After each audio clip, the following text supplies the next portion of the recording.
Care of your self అని చెప్పడానికి if you can advise them ఇవన్నీ ఆపేంటారు బాబు అని. బేసిక్గా వాళ్ళు ఒకటి అర్థం చేసుకోవాలి. There is a very good formula. Okay, తరతరాల నుంచి చూసాం.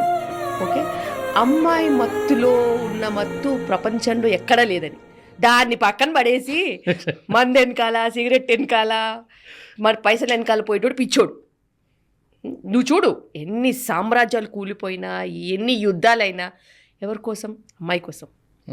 So when you are really a man, you enjoy your profession, you have to have a family, you have to be loyal to your wife, you have to have your space, right, and your wife and family should be your addiction.